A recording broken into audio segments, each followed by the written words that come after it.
जय सिया राम मित्रों। हमारे एक स्नेही दर्शक हैं, उन्होंने कमेंट करके पूछा है कि सर जी एक बात बताएं, यदि हम अच्छे कर्म करें तो क्या फिर और कोई उपाय करने की आवश्यकता नहीं है। ऐसा हमें भी फील होता होगा।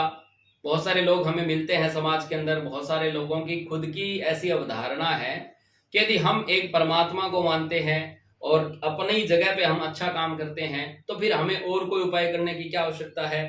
हमें किसी देवी देवता की उपासना करने की क्या आवश्यकता है, हम तो निराकार को मानते हैं, हम तो सर्वत्र ईश्वर का दर्शन करते हैं। और जब सब जगह भगवान है, भगवान को हम मानते हैं, तो बाकी काम हम करें यह कोई जरूरी थोड़ी है, यह कोई आवश्यक थोड़ी है। तो क्या आवश्यक है या नहीं है, इसी विषय पर आज की इंसाइट है मित्रों। जैसे पूरे जगत को रोशनी देने के लिए, प्रकाश देने के लिए भगवान सूर्य नारायण की ड्यूटी लगाई है।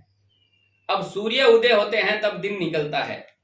यदि कोई व्यक्ति कहे कि भी मैं तो एक ईश्वर को मानता हूं, मुझे सूर्य को मानने की क्या आवश्यकता है, लेकिन भगवान ही सबके अंदर अलग अलग स्वरूप से विद्यमान है और पूरे संसार को चलाने का काम करते हैं। भगवान कहते हैं यद्यदा चरिते श्रेष्ठ, जिस प्रकार से समाज के श्रेष्ठ लोग आचरण करते हैं, उनके अनुयायी ठीक इसी प्रकार से उनका अनुपालन करते हैं और इसी से यह संसार चलता है। तो यदि श्रेष्ठ आदमी ही गलत आचरण करना शुरू कर दे तो कहीं ना कहीं सारा संसार ही जो है गलत कार्य के अंदर संलिप्त हो जाता है। तो अर्जुन, क्या मैं मेरा निमित्त कर्म छोड़ दूं?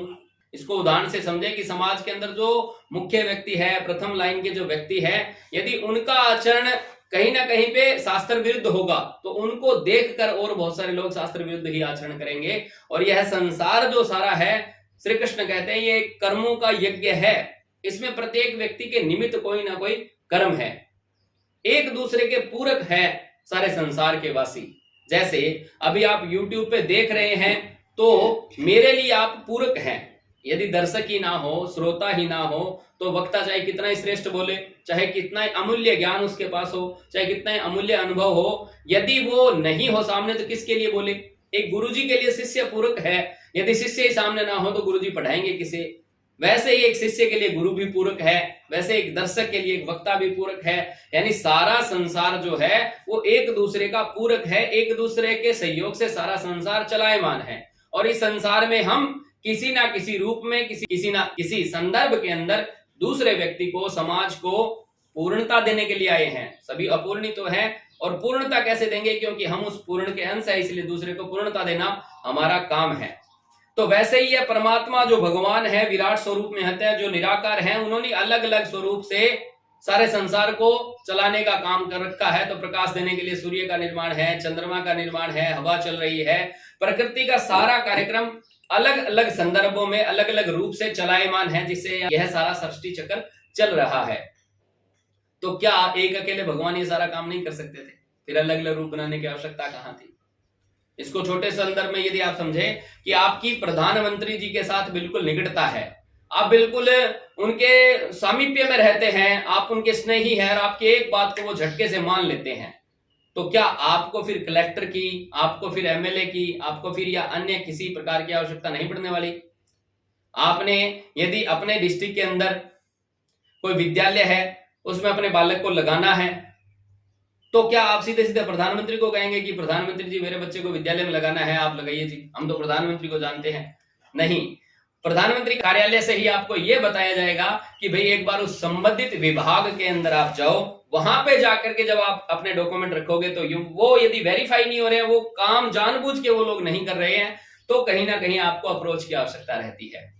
लेकिन जैसे एक प्रधानमंत्री सभी व्यवस्थाओं के संचालक होते हुए भी प्रधानता से सभी जगह नहीं विद्यमान रहते, वैसे ही संपूर्ण संसार के अंदर जो परमपिता परमात्मा है वो सब जगह विद्यमान है। सब जगह विद्यमान होते हुए भी उस जगह का उन्होंने प्रधानत्व जो है वो किसी और को दे रखा है, मुख्य रूप से दायित्व किसी और को दे रखा है। तो वह दायित्व उसको ही निर्वहन करना है। अर्जुन के साथ भगवान श्री कृष्ण थे, अर्जुन को कह सकते थे अर्जुन तू बैठ, मेरे शरणागत है, मैं तेरा सारा काम कर देता हूं, क्योंकि भगवान ही तो कह रहे हैं कि अर्जुन तू सब धर्मों को छोड़ के मेरी शरण में आ जा, मैं तेरे सारे पाप नष्ट कर दूंगा। अब वो पाप नष्ट कर रहे हैं, यानी कि इररिलेवेंट जो है वो अर्जुन से नष्ट कर सकते हैं वो, लेकिन अर्जुन को जो काम है, युद्ध लड़ने वाला काम है, वह तो स्वयं ही करना पड़ेगा, खुद का गंडी खुद ही उठाना पड़ेगा। तो मैं आपसे भी यही निवेदन करूंगा कि आप अच्छे कार्य करते हैं, बहुत अच्छी बात है, लेकिन अच्छा कार्य करना भी एक डोमेन है सफलता का।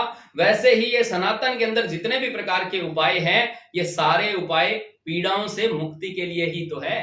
श्रीमद् भगवत गीता हमें बताती है कि जो स्वभावगत हमारी पीड़ा है, उससे यदि हमें दूर होना है तो श्रीमद् भगवत गीता का अध्ययन करके पहचाने कि आपका स्वभाव क्या है।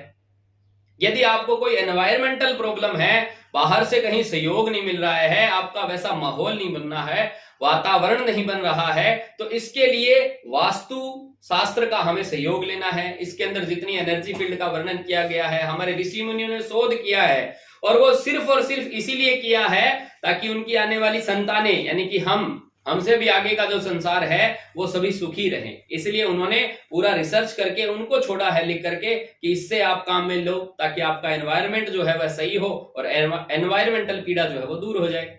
कॉस्मिक पीड़ा जो होती है दैव कारण से जो होती है, जिसे हम कहते हैं किस्मत है, इसके तो भाग्य में ऐसा लिखा है, इसके तो कर्मों की वजह से, भाग्य की वजह से ऐसा घटित हो रहा है, तो उस पीड़ा से मुक्ति के लिए वो मुक्ति कैसे हो सकती है कि किस समय हमें क्या काम करना है। जैसे किसी के हाथ में अपन ये कहते हैं कि जी ये तो सोने में हाथ डालता है तो मिट्टी हो जाता है, लेकिन सोचने वाली बात है, कुछ लोग मिट्टी को भी तो सोने के भाव बेच सकते हैं। कहीं मिट्टी से ही तो तरक्की नहीं लिखी हुई है उसकी। इसलिए अपने को ध्यान देना होगा। ये 3 प्रकार की पीड़ाएं जो है, जो चाहे दैहिक है, दैविक है, भौतिक है, इनको दूर करने के लिए हमारे जो संदर्भ ग्रंथ है, हमारे जो ऋषि मुनि हैं, उन्होंने अलग अलग प्रकार से ये सारा विभाग बताया था।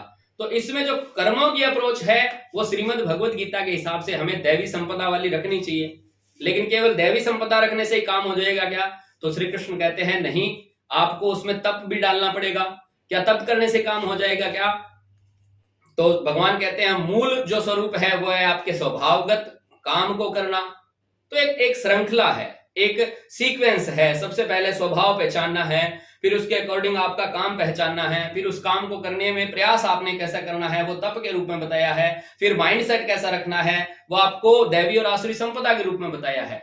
अब ये जो भाषा मैं बोल रहा हूं ये श्रीमद् भगवत गीता की है, और इसको यदि आप अच्छे से समझना चाहते हैं तो ये जो आई बटन पर मेरी एक प्लेलिस्ट आ रही है श्रीमद् भगवत गीता के ऊपर, उस पे 10 वीडियो दिए हुए हैं। उसमें आप अपनी प्रकृति की पहचान वाला वीडियो जरूर देखें। फिर देखें दैवी संपदा क्या है, आसुरी संपदा क्या है, वो उसमें डिटेल से बताया है। तप कैसे करना है वो भी डिटेल से बताया है। कुल मिलाकर एक मनुष्य को उसके परम तक पहुंचाने का मार्ग स्वयं भगवान श्री कृष्ण बता रहे हैं। तो जब उन्होंने भी अलग अलग वर्णन किया है तो हमें भी ये समझना है कि ये कुछ भी अलग नहीं है।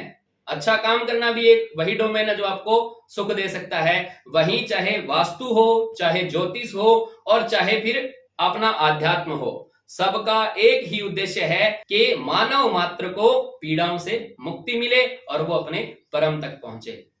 मुझे आशा ही नहीं अपितु पूर्ण विश्वास है कि आप जो सनातन में विश्वास रखने वाले लोग हैं वो ये समझ पा रहे होंगे कि जिस प्रकार से एक प्रधानमंत्री कार्यालय सारे देश को गवर्न करता है, लेकिन अलग अलग विभाग का काम अलग अलग विभाग के लोग ही करते हैं, ठीक उसी प्रकार से हमारे जीवन के अंदर भी हमारे सक्सेस रेट को बढ़ाने के लिए अलग अलग प्रकार के उपायों का, शास्त्रों के संदर्भों का वर्णन है, और उनका अपनी अपनी जगह पर सभी का महत्व है। इन सभी विद्याओं द्वारा आप अपने जीवन के परम को पाएं, सभी पीड़ाओं से मुक्ति को पाएं। इन्हीं शुभकामनाओं के साथ जय सिया राम।